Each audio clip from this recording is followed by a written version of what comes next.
Hello guys, and welcome to my YouTube channel. My name is Ademola Badmus. If this is your first time, please do not forget to like and subscribe.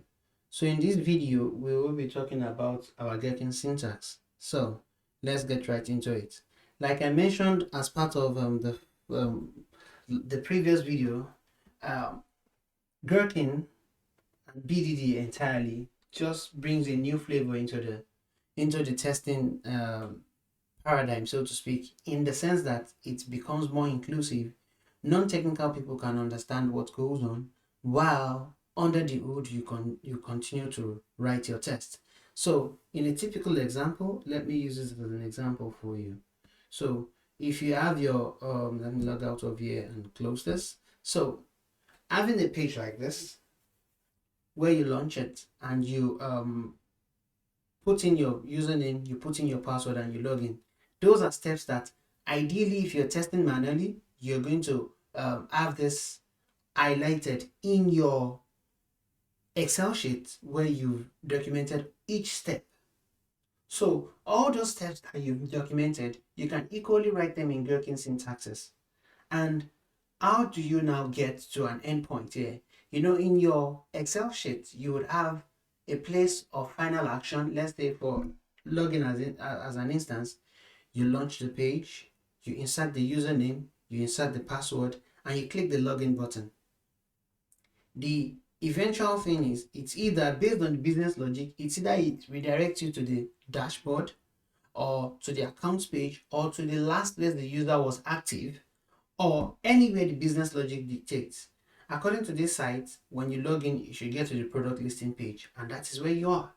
So which means if you're going to write a test for this in your Excel file, you're going to have something like, I launch the page, I insert the username, I insert the password, I click on login, then your expected result should be, I should see the product listing page, and your actual result should be, I saw the product listing page. Then that means it's a pass.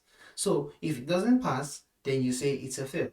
So that's the kind of thing that you get when using the feature file. So which means you can write about it. But the unique thing about the feature file is that on that particular feature, you can have several scenarios. Still using the login example, you can create so many login steps. You can create so many login scenarios where you have the username, but you don't have a password, and you try to log in. So you test this scenario too, or you try to leave, maybe you did not complete the password and you try to log in, it should give you also an error. So all these scenarios that you want to test, you can put them under just one feature file, because that feature file is still talking about that same login journey, talking about the successful scenario, the unsuccessful scenarios that you could come up with. So in that case, which means if you want to start your writing into your feature file, the first thing you need to write is the feature itself, then you call it whatever it is. User, this is the shopping journey, because I called it user journey, is a shopping journey. Then what features are you testing? Users with different permissions should be able to shop and check out successfully. Now, with this in mind, we can begin to create our first scenario, and our scenario is a standard user should be able to check out successfully, right? So the scenario is like the heading of what happens. So we begin to write. So the first thing that we do is we have to initiate our task. We have to start from somewhere, just like you would do in your Excel sheet. Your first test step has to be what would have to happen first, and what would that be? Launch the page. So To launch the page or to start the actual action, you start with the keyword given. This is where you begin everything from. So you say, given I am on the source demo page, and what again? So you can have when I insert the username, insert the standard user name, when I insert the standard password, when I click the login button,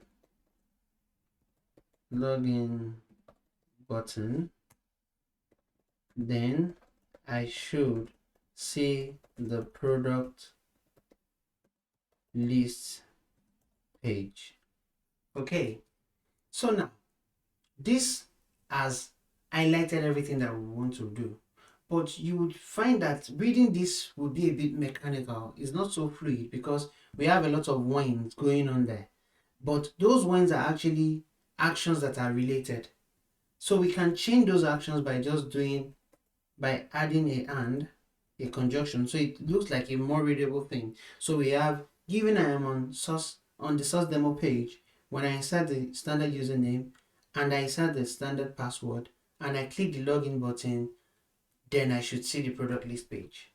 Now, I had mentioned in the previous video that we would get to the point where we will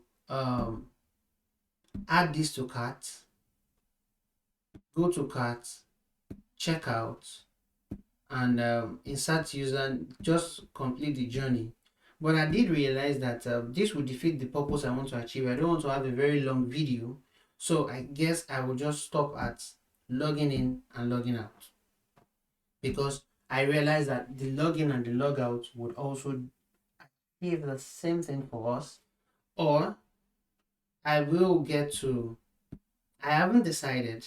I will get to just adding it to cart, then logging out, adding it to cart, verifying the cart, and logging out.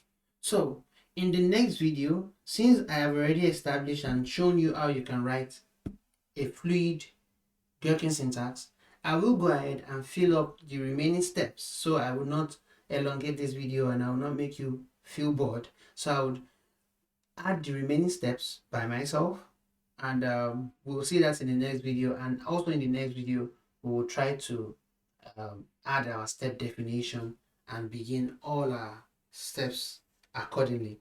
So if you've gotten this far, please do not forget to like and subscribe. And if you find this video helpful, please leave a comment if you have questions, and you can also leave a vote of confidence. It will all be appreciated. But above all, do not forget to like and subscribe. So see you in the next video. Bye bye.